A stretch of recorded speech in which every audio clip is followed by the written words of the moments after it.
Well, welcome to this lovely autumnal day in 2021 on the southern edge of Shanghai. This is a brief introduction to the series of episodes called Then and Now.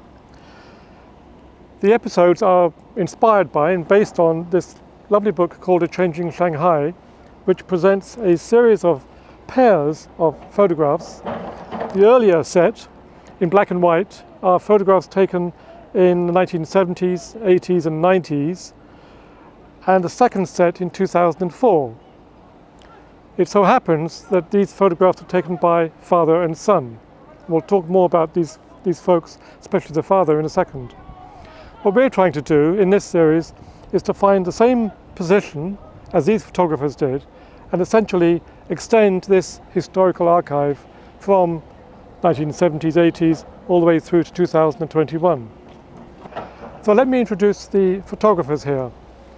The father, the original photographer, his name is Xu Xixian, born in Shanghai in the late 1940s and grew up in China in what to anyone's eyes was a very difficult time. In 1962 he got a job, his first job, at the Wusong Grain Administration Center, and he was very saddened to see his Shanghai disappear. All the lovely tea houses that were around, the convivial conversations, the rural landscape. And so he spent more than half of his annual savings and bought himself a camera. Over the next 20, 30 years, he would sell that camera, buy another one, sell that camera, buy another one, as his family sort of cyclically went into poverty, out of poverty, into poverty, and so on. These were not easy years. He also wrote poetry, it seems, but neither his poetry nor his photographs were deemed politically appropriate at the time. Remember now, we're pretty deep into the Cultural Revolution, and so many of his early photographs and certainly his early poetry were burned just to keep him, well, so he could survive. In 1979, he spent a year in detention for his poetry. In the same year, his son was born, Jianrong, and it was to him that we owe the second generation of photographs.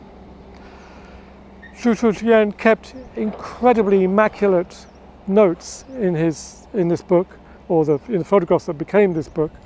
By the year 2000, he had amassed something like 20,000 black and white photographs. He traveled more than 35,000 kilometers. He has wonderful maps that are in the appendix to this book, showing the locations of the photographs, which are helpful to us, of course, and detailed notes. His notes run to more than 500,000 words, notes that described how people lived at the time and what he was seeing with his camera.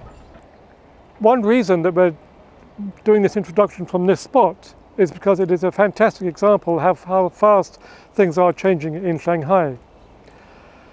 I'm going to take you on a small journey up into the air, and you can see what used to be fields, flat rural landscape, is changing rapidly into a forest of apartment complexes and of course the new Bund complex. So I hope you enjoy the series.